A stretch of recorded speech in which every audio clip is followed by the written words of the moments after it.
Good evening, sir. Good evening.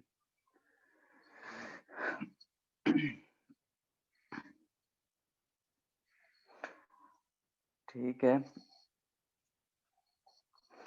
आज तो ऐसे ही कम टाइम मिला है। ठीक है, एचसी बार में बोले थे, सब कर लिए हो? सर यस सर, एक दो क्वेश्चन तक नहीं ट्राई किया। मतलब हो गया है सब? बाकी लोग ट्राई किए हो? Yes, sir. तो किसी में कोई दिक्कत? सर वो लास्ट मतलब वो जो रॉड वाला जो इक्वेटेड पोजीशन पे जो मास रखा हुआ था उस पे ग्रेविटेशनल फील्ड वो समझ नहीं आया सर। कौन सा? सर जो रॉड के इक्वेटेड पोजीशन पे एक मास रखा हुआ था उस पे ग्रेविटेशनल फील्ड क्या लग रहा था? जो हम लोग पढ़े थे वो या क्वेश्चन में है? सर वही क्वेश्चन में भी है और आप जो बताए थे कल वो भी। उसमें क्या नहीं है बताओ। सर वो आपने जो एक्सप्रेशन ड्राइव किया था ना, gravity is equal to d e cos theta, sir वो समझ नहीं आया डी कॉस थीटा कैसे है?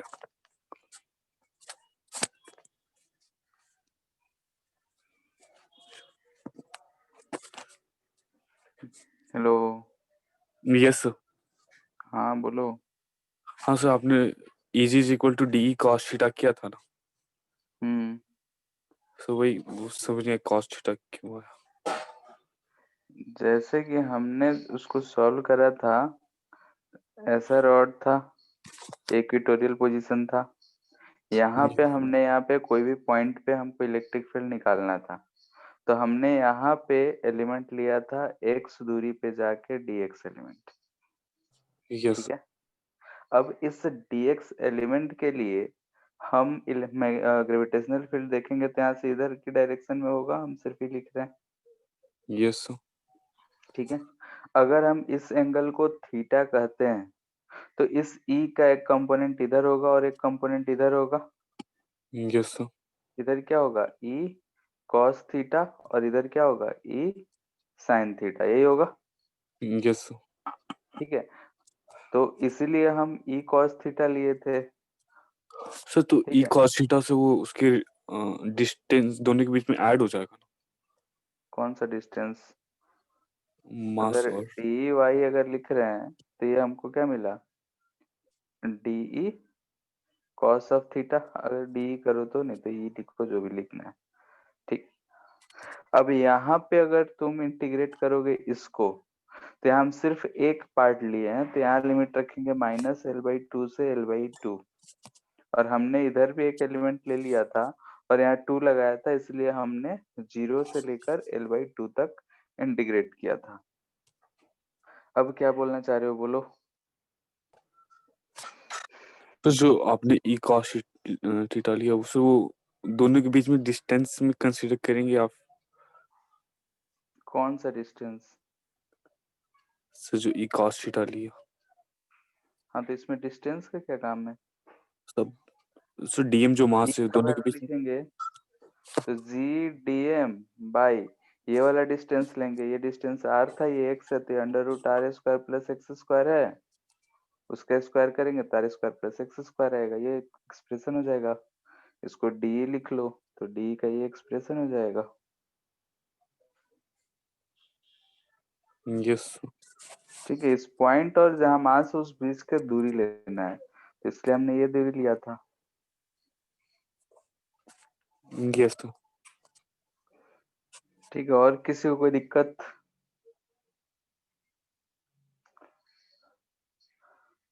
ठीक है, बाकी सब ट्राई करो। 1 to 15 बोले थे, उतना सर आसानी से 9 हो बोले जाएगा। थे। हाँ, 9 बोले थे सर आप। 15 बोले थे।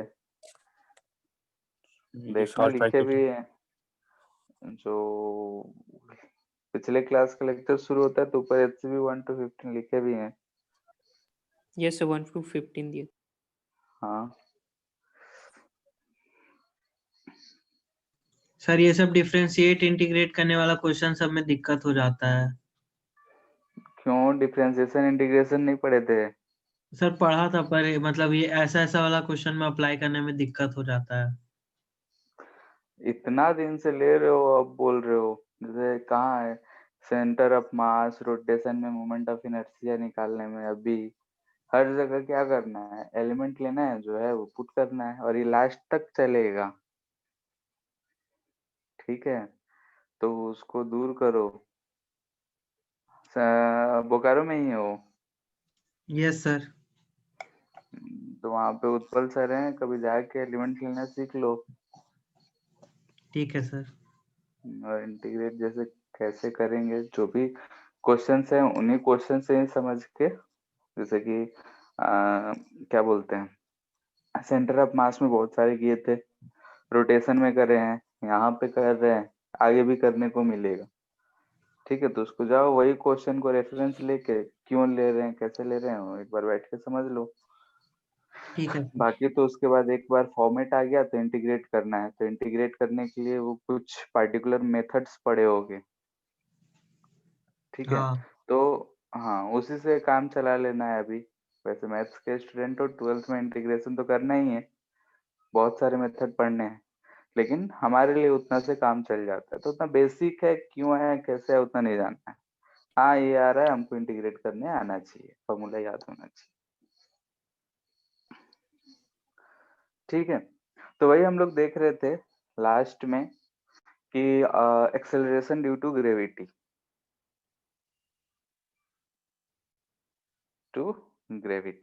इसी का चर्चा चल रहा था।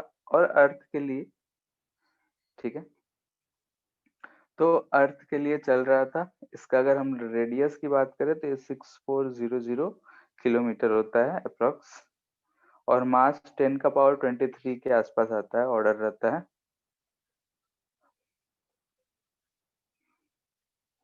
केजी, ठीक है, ये भी अप्रोक्स वैल्यू है, यहाँ कुछ मल्टीपल रहता है, क्वेश्चन में अगर रहेगा तो दिया रहेगा। बाकी ये आर वाला वैल्यू कंपैरिजन करने के लिए ध्यान में रखना है, 6400 किलोमीटर। तो हम लोगों ने देखा था कि नियर अर्थ सरफेस, अगर अर्थ सरफेस की बात, नजदीक की बात कर रहे हैं, तो अगर हम मान लेते हैं कि ये हमारा अर्थ हो गया, इसका ये रेडियस हो गया आर, हम इसके आसपास, यानी कि अगर यहाँ पे बोल रहे हैं, यानी कि ये जो एच है हमारा, ये बहुत ही नजदीक की बात कर रहे हैं। ठीक है, यानी कि नियर अर्थ सरफेस यहाँ पे 10 मीटर अगर हम बोले, तो इस आर के कंपैरिजन में ये 10 मीटर कोई मायने नहीं रखता है। ठीक है, 100 मीटर कर दें, 200 मीटर कर दे, 1 किलोमीटर कर दे, तो 1 किलोमीटर भी 6400 किलोमीटर के कंपैरिजन में बहुत छोटा है। तो नियर अर्थ सरफेस जो हम लोग आज तक करते आए हैं कि एक बिल्डिंग से बॉल गिरा रहे हैं, एक बॉल को ऊपर फेंक रहे हैं, तो वहां पे हमको ज्यादा वेरिएशन जी के दिखे नहीं, क्योंकि जी को हम नियर अर्थ सरफेस लिखे थे तो ये आया था जी ME/RE का स्क्वायर।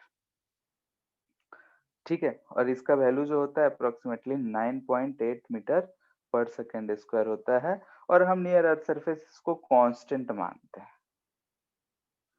ठीक है, और इसको हम क्या कहते हैं कि एक कांस्टेंट वेरी नहीं करता।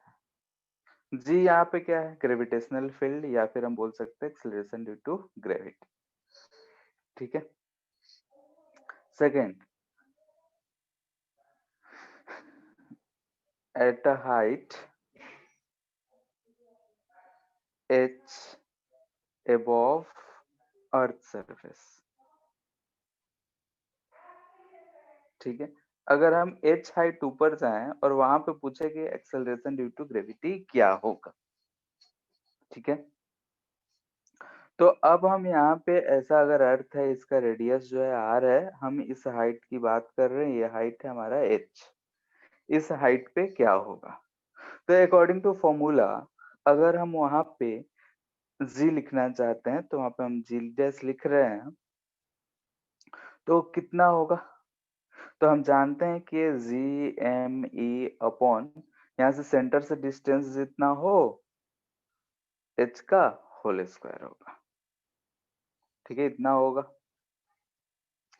अब यहाँ पे अगर हम ध्यान से देखें तो ये हमारा ओरिजिनल वैल्यू है, इसमें कुछ भी चेंजेस नहीं है, ये हमारा ओरिजिनल वैल्यू देगा।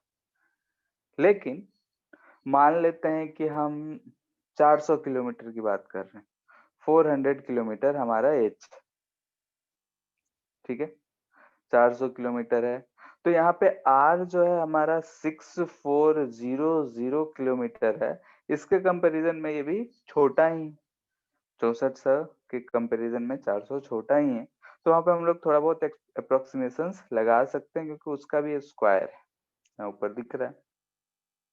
तो यहाँ क्या करते हैं हम लोग, बाइनोमियल यूज करते हैं, तो इसको कैसे लिखेंगे, z डैश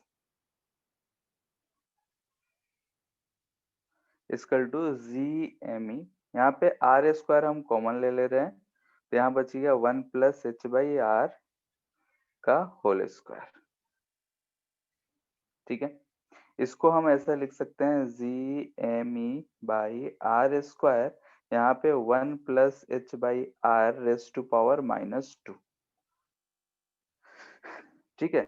ध्यान से देखो तो यहाँ पे ये वाला जो टर्म है ये हमको जी ही दिख रहा है जो अर्थ सरफेस के पास हुआ करता था, और ये हम बाइनोमियल से लिख सकते हैं 1 माइनस 2h बाई आर,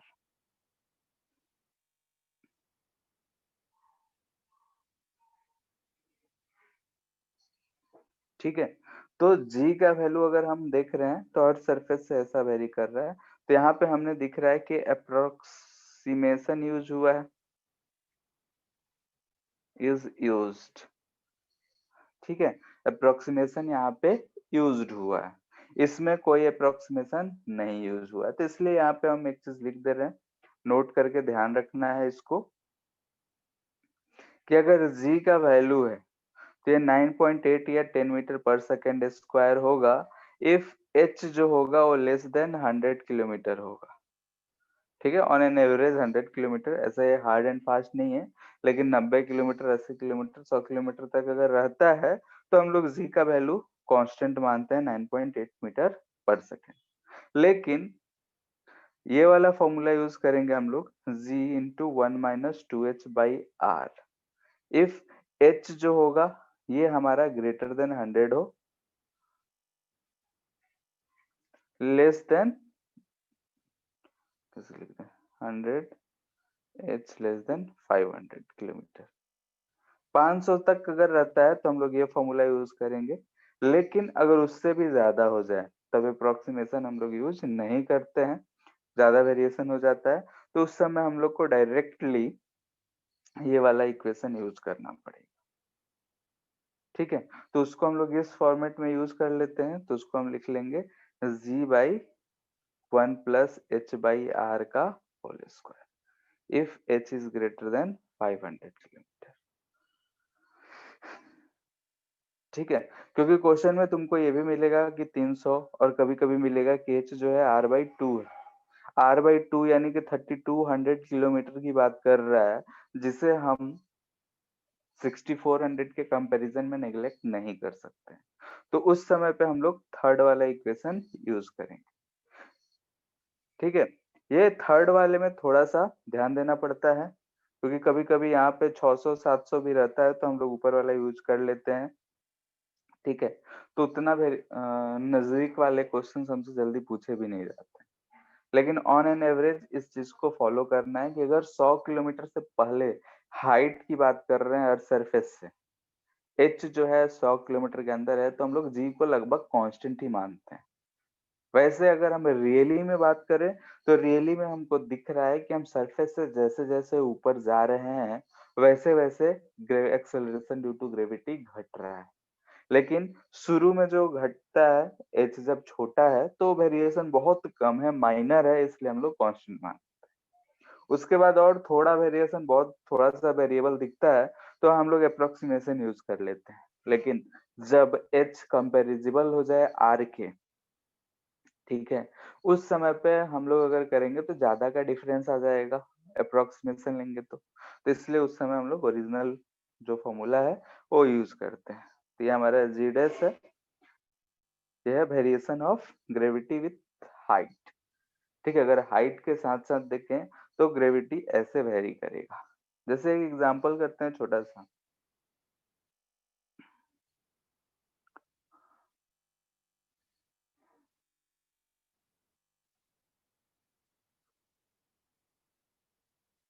इतना में किसी को दिक्कत तो बोलो।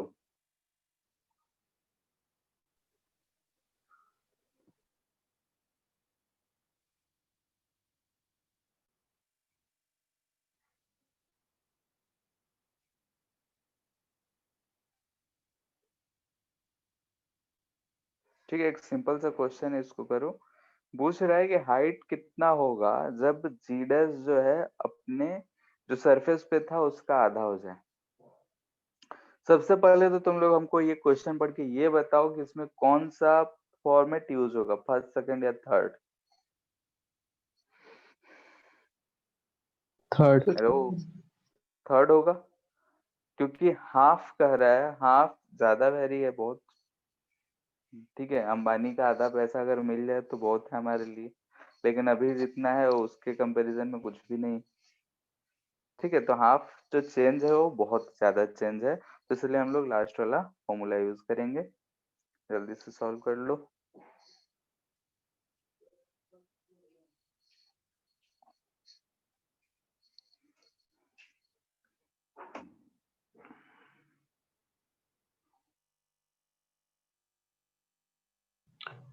Sir approximately 2624 kilometre.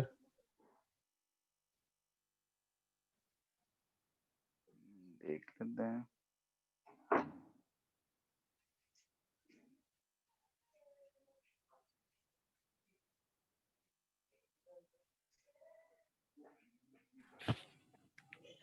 So numerical value बताना। इतना आ रहा है। सर √2 - 1। सर √2 - 1 होगा। अच्छा, √2 - 1। Yes sir.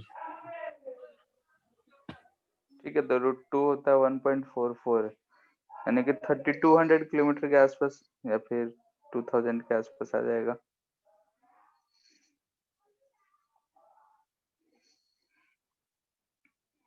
ठीक है, यस सर। ऐसे ही है। फिर पूछा जा सकता है कि अगर हम r/2 हाइट पे जाएं तो कितना होगा, तो उसमें भी थर्ड यूज करेंगे। ठीक है, तो ऐसे से क्वेश्चन पूछे जा सकते हैं। बोलेगा 0.5% जी में चेंज आया है तो हाइट बताओ, तो सब चीज निकाल सकते हो। नेक्स्ट देखते हैं हम लोग, variation of ji with depth. ठीक है, डी।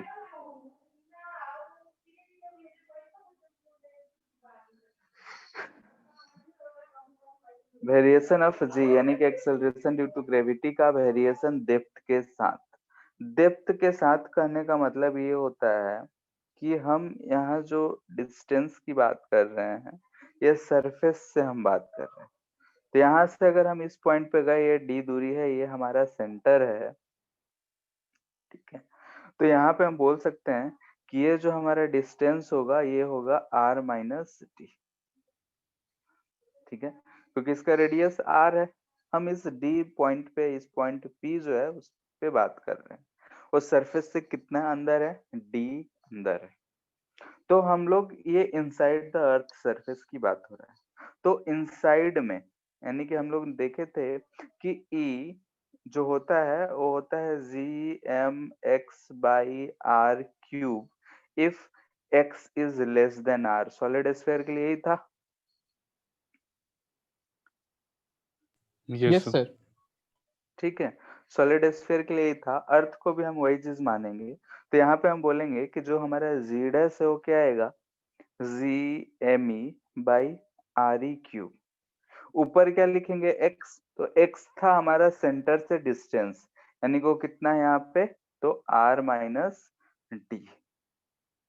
ठीक है, तो यहाँ पे अगर हम लिख रहे हैं तो क्या जा रहा है, gme/re का स्क्वायर, एक r को हम अंदर ले जा रहे हैं, ये भी r ही है, तो यहाँ 1 - d/r आ जा रहा है। ठीक है, तो यहाँ से हम बोल सकते हैं कि जी डैश हमको जो मिल रहा है वो g 1 minus D by R आ रहा है। अब इसमें बताओ कि अगर हम ये डेप्थ बोले कि हम r/2 पे जाएंगे तो यही फॉर्मूला यूज करेंगे और कुछ करेंगे?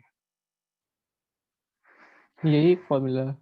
यहीं पे सेम यहाँ पे कोई भी अप्रोक्सीमेशन हम लोग यूज नहीं किए हैं, कहीं भी कोई अप्रोक्सीमेशन यूज किए हैं? नहीं किए हैं।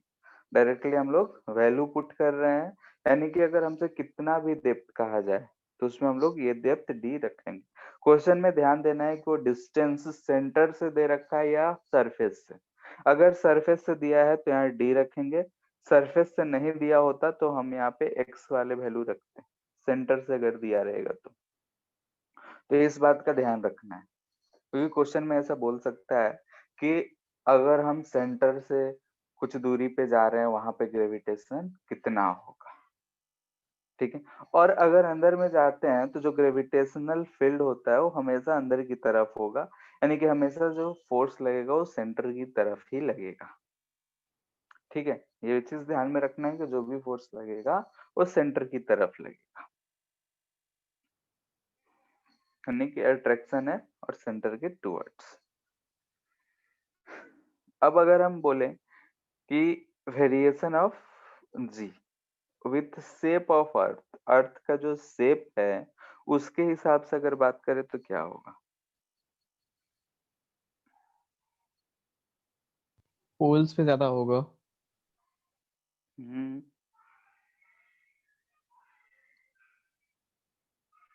ठीक है, अगर हम लोग तो स्फेयर माने हैं तो सरफेस के हर पॉइंट पे वही कहते हैं, लेकिन रियली में जो होता है अर्थ कुछ ऐसा होता है चपटा टाइप का, ठीक है। और ये हम बोल रहे हैं कि ये पोल है, नॉर्थ पोल, इधर ये साउथ पोल, और ऐसा अगर लाइन बना दें तो हम बोलते हैं कि ये इक्वेटर है, ठीक है। तो वही अगर हम पूछें कि जी एट पोल और जी एट इक्वेटर कहाँ पे ज्यादा होगा, तो यहाँ दिख रहा है कि सेंटर से पोल जो है नजदीक है और इक्वेटर थोड़ा दूर होगा, तो इसके हिसाब से हम बोल सकते हैं कि पोल वाला जो वैल्यू होगा वो ज्यादा होगा, ठीक है। Since r pole is less than radius at equator, ठीक है।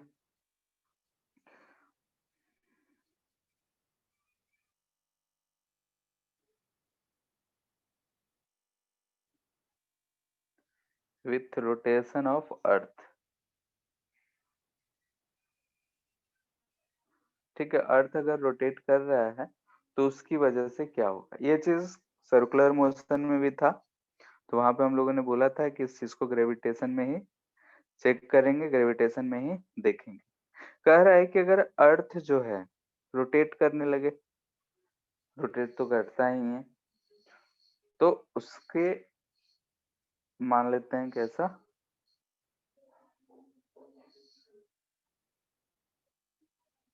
ये अर्थ हो गया, ये पोल हो गया इसका, ये इसका इक्वेटरल लाइन हो गया,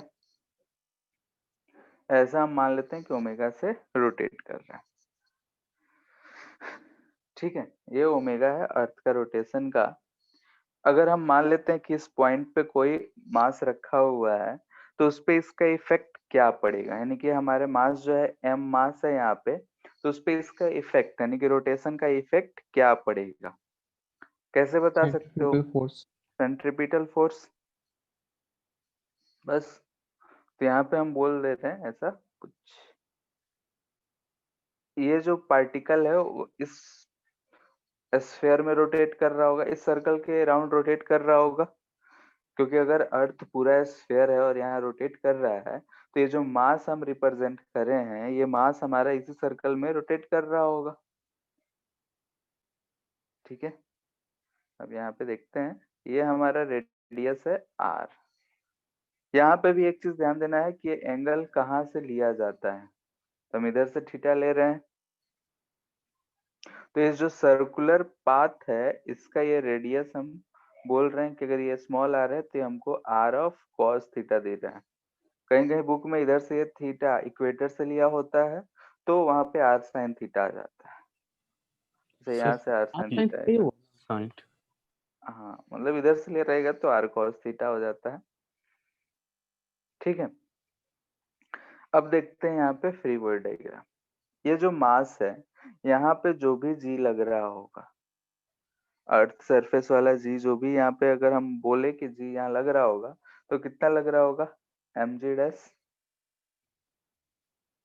ठीक है, जो भी चीज है सेंटर की तरफ इतना लग रहा होगा, यानी कि हम सारा लिख रहे हैं, ऊपर की तरफ ऐसा नॉर्मल लग रहा होगा। ये ओमेगा से रोटेट हो रहा है, तो बाहर की तरफ centrifugal force m omega square into small r होता तो आर ऑफ साइन थीटा।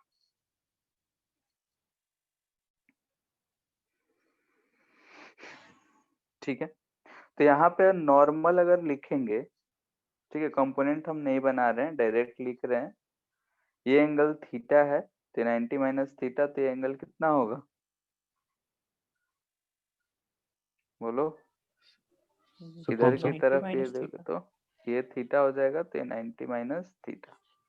तो अगर हम नॉर्मल के अलोंग लिखें, तो यहाँ से हम n plus m omega square are sine theta into cos of 90 minus theta, ये हम लिख सकते हैं कि एम जी डैश के बराबर होगा। अच्छा, ये जी तो हम लगा रहे हैं अर्थ सरफेस वाला ही,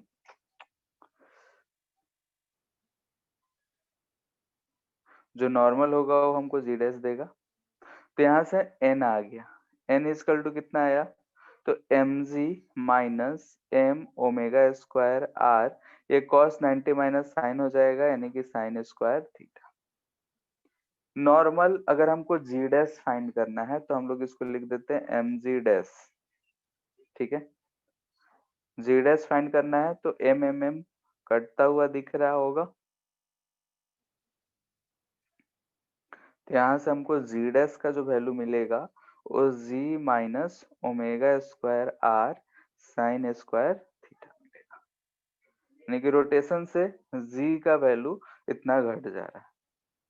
यहाँ से भी दिख रहा है कि सबसे कम कहाँ पे होगा, इक्वेटर पे, क्योंकि इक्वेटर पे थीटा जो हो जाएगा वो 90 डिग्री हो जाएगा, यानी कि साइन स्क्वायर थीटा 1 रहेगा, तो इक्वेटर पे इसका वैल्यू सबसे ज्यादा रहेगा।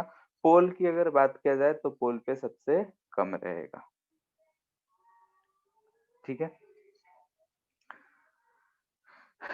और इस ओमेगा का वैल्यू जी जो है डाउनवर्ड है, सेंटर की तरफ है, तो जो स्पेस में छोड़े जाते हैं रॉकेट ये सब जो लॉन्च होते हैं, तो इस चीज को भी ध्यान में रख के किया जाता है, यानी कि उसका हमेशा लॉन्च जो होता है, सैटेलाइट वाले में और देखेंगे हम लोग, तो सैटेलाइट में क्या होता है कि जब लॉन्चिंग हो रहा होता है, तो जहां पे सबसे कम यानी इक्वेटर लाइन रहा तो सबसे बढ़िया है।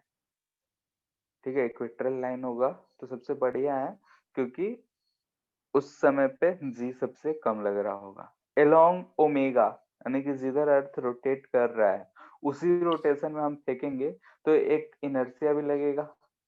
ठीक है, जैसे ट्रेन में हम लोग चल रहा होता है, किसी ऑब्जेक्ट को फेंकते हैं तो ट्रेन की डायरेक्शन में एक वेलोसिटी मिल जाता है, वैसे ही जिस ओरिएंटेशन में अर्थ रोटेट कर रहा है उसी ओरिएंटेशन में फेंकेंगे तो हमको एनर्जी कम खर्च करना पड़ेगा फेंकने के लिए। अगर उल्टा दिशा में फेंकेंगे तो हमको ज्यादा एनर्जी लगाना पड़ेगा। तो रॉकेट लॉन्चिंग में छोटे छोटे बातों का भी ख्याल रखा जाता है। जैसे इंडिया में है श्रीहरिकोटा, एक जगह है जहाँ से मोस्टली लॉन्च किया जाता है, तो वहां पे जो है ग्रेविटेशनल अट्रैक्शन थोड़ा कम होता है। एक चीज और है, ठीक है, उस चीज को छोड़ो, बाद में बताएंगे सैटेलाइट वाले पोर्शन में। सो ये नॉर्मल हाँ, को आप एम जी डैश क्यों लिखे? जैसे कि वहां पे ऑब्जेक्ट है, ये अर्थ है, यहाँ पे ऑब्जेक्ट रखा हुआ है, अगर हम सिर्फ बोलते बाकी सब यहाँ पे नेट वेट कितना लगता, ये लिखते। M m g minus n. Net weight क्या होता है, नॉर्मल ही तो वेट देता है, यस सर। तो नॉर्मल जो है वेट है, यानी कि हम यहाँ वेइंग मशीन रखे होते तो वेइंग मशीन क्या मेजर करता है, वेट, यस यही सर। करता है ना। तो उसको हम लोग क्या रखते हैं, वहां का जो वेरिएबल जी है, जी कुछ जो है वो इतना होगा, यानी कि इतना हमको वेट वहां पे मिल रहा है, तो एम कट गया तो जी इतना मिल गया। यस। कहीं भी वेट अगर मेजर करना हो तो मेजर में क्या मेजर करते हैं हम लोग, वहां का नॉर्मल। ठीक है, तो ये वेरिएशन ऑफ जी है।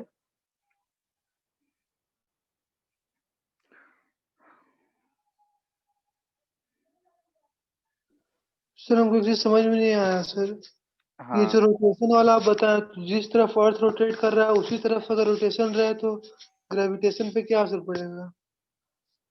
किस चीज का? सर जी ग्रेविटेशन पे कोई असर नहीं पड़ेगा। हम ये बोल रहे हैं कि जब हम सैटेलाइट को, जैसे कि ये हमारा है, ऐसा ही इसका रोटेशन है, ठीक है, हम इस पॉइंट से हम छोड़ना चाहते हैं।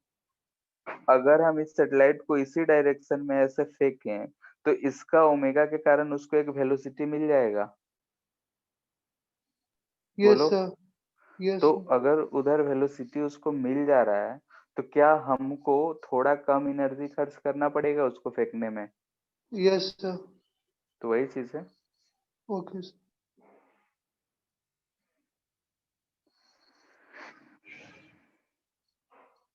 कुछ क्वेश्चंस करते हैं। If the radius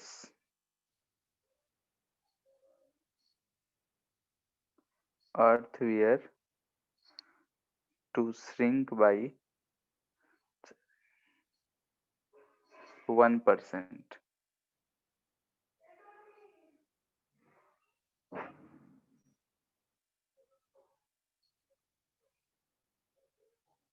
mass same है,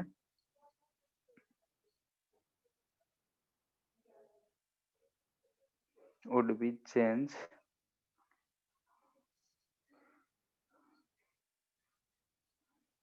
in g. Acceleration due to gravity में क्या चेंज होगा ये बताना है ऑन अर्थ सरफेस।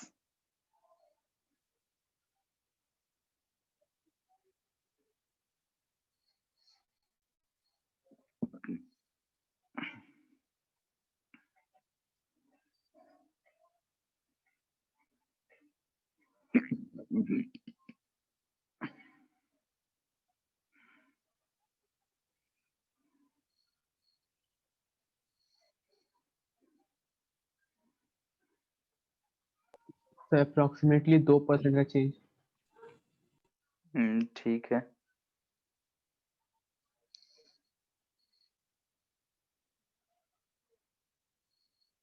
हो गया होगा।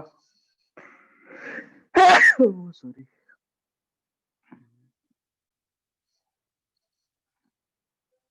आर डैश 0.1% घट जा रहा है, यानी कि नया आर नॉट 0.99 आर होगा। तो यहाँ से बोल सकते हो G dash equal to G M by 0.99 R का होल स्क्वायर, यानी कि हमको दिख रहा है जी बाई 0.99 का स्क्वायर।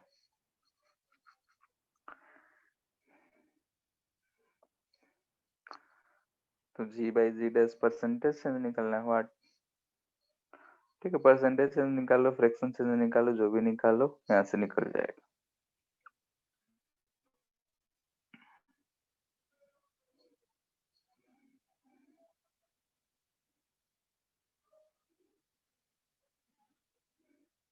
यहाँ से सॉल्व कर लेना आगे। अप्रोक्सीमेटली जो परसेंटेज चेंज आएगा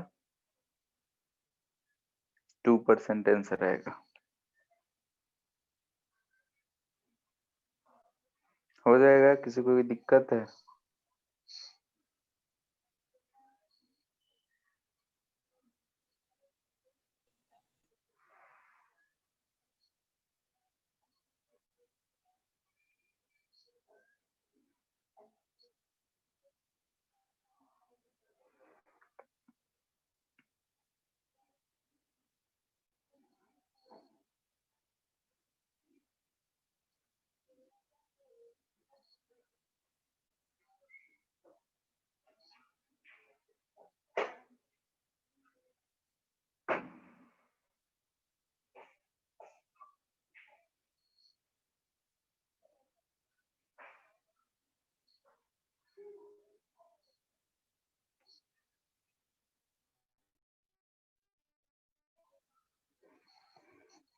ठीक है, बोल रहा है कि इक्वेटर पे अगर ग्रेविटी 0 होना है तो कितने से रोटेट करना चाहिए, और अगर इसको रोटेट करता है तो लेंथ ऑफ डे क्या हो जाना चाहिए।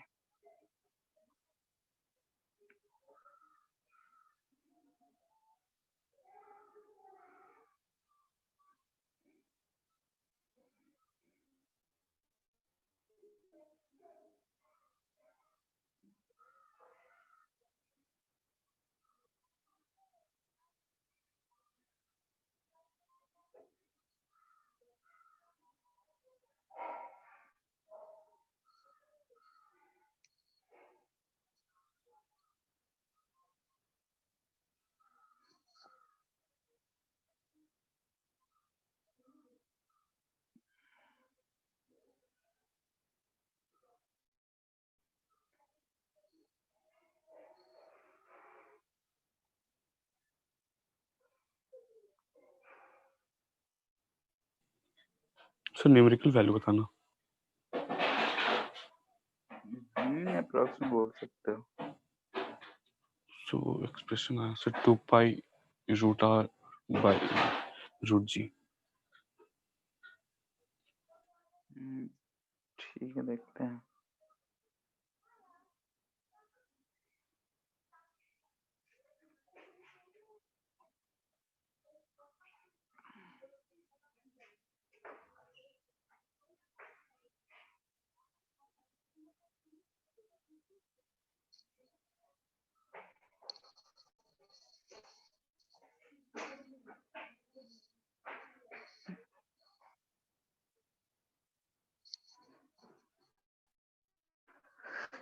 ठीक है, न्यूमेरिकल वैल्यू कैलकुलेट करने जाएंगे, बहुत टाइम लगेगा, ऐसे ही निकालते हैं। At what rate should be the earth, यानी कि हमारा जो जी डैश है वो G minus omega square are sine square theta है।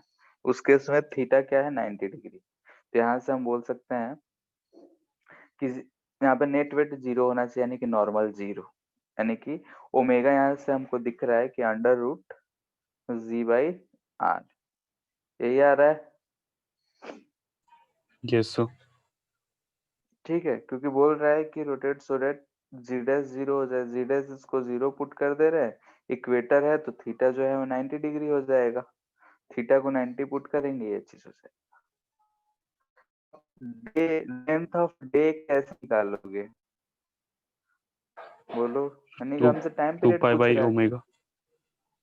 2 पाई बाई ओमेगा।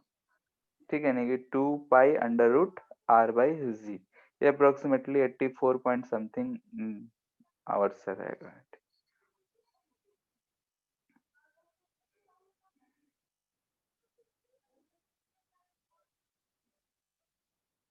84.57 मिनट आ रहा है। यानी कि अगर इतना ओमेगा से रोटेट करेगा तो जो 1.5 घंटे में एक चक्कर, तो हम लोग तो चकराते रह जाएंगे फिर।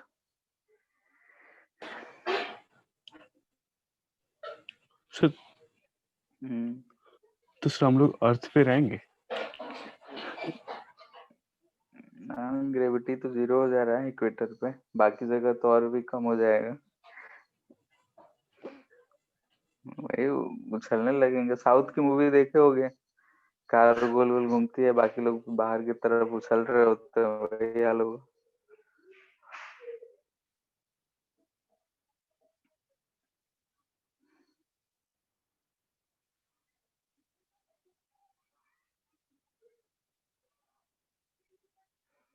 ठीक है, तो ये सब था हमारा कि acceleration, variation of acceleration with height क्या होगा, डेप्थ क्या होगा, इस पे वेरियस क्वेश्चंस आते हैं। ठीक है, तो ध्यान देना है कि कितना है, हाइट वाले में ध्यान देना है कि कितना रेंज कर रहा है, कौन सा फॉर्मूला एक्यूरेटली फिट बैठेगा।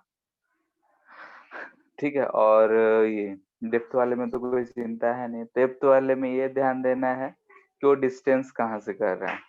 हाइट वाले में भी ये ध्यान देना है कि डिस्टेंस कहीं सेंटर से तो नहीं दिया है। ठीक है, कभी कभी ऐसा भी होता है कि सेंटर से डिस्टेंस बोल देता है इतना है, और हम लोग उसको हाइट लेके सॉल्व कर लेते हैं, तो गलत हो जाता है। और ये रहा रोटेशन का हमारा कि रोटेट करेगा तो कैसे क्या। इन पे बेस्ड जो क्वेश्चंस होते हैं बहुत इजी होते हैं, अगर ट्राई करोगे तो 1 मिनट हम बता देते हैं कि कहाँ से कहाँ तक करना है। सर और आवाज कट रहा है नेक्स्ट आपका। जो है वो, हेलो, सर आ गया। Yes sir. ठीक है। जैसे कि नेक्स्ट जो है हम लोग को ग्रेविटेशनल पोटेंशियल पढ़ना है, gravitational potential and gravitational potential energy. तो बीच में वो सब क्वेश्चन दे रखे हैं।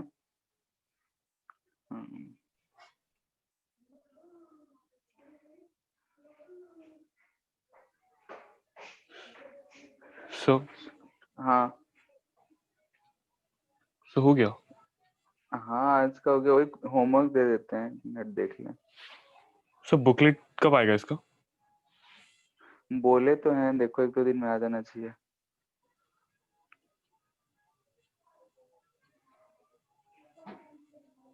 क्वेश्चन नंबर 22 से लेकर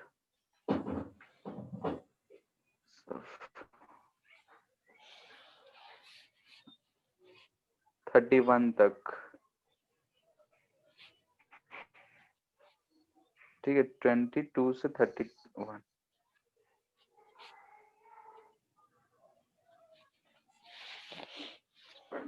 इसी पे बेस्ड है, और कुछ टाइम पीरियड के ऊपर बेस्ड है, कितने दिन में ये रोटेट कर ले रहा है, तो ये कैलकुलेशन सब दे रखा है, तो चेक कर लेना। ठीक है, नेक्स्ट क्लास में हम लोग ये शुरू करेंगे, ये gravitational potential and potential energy. तो कल 3:20 से ही क्लास रहेगा, ठीक है। Yes sir. किसी को कोई Yes, दिक्कत हो sir. तो बोलो। No sir. सर उस सैटरडे को रहेगा? अभी तक तो सिर्फ 3 ही क्वेश्चन आए हैं, बाकी लोग रोटेशन नहीं कर रहे हो। काफी बड़ा चैप्टर।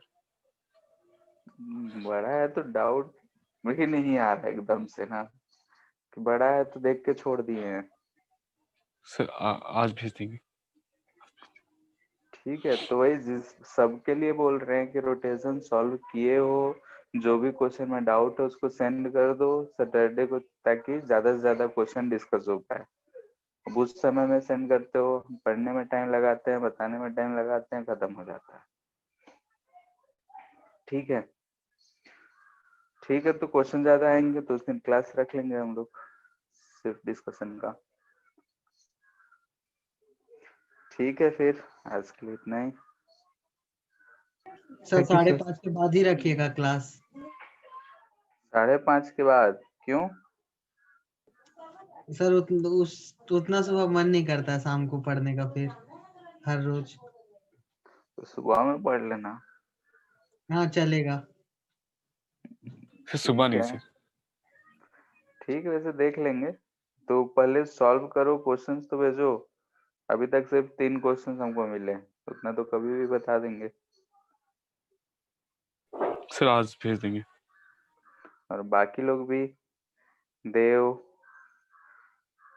अमलदीप, रितामरा, तुम लोग क्या कर रहे हो?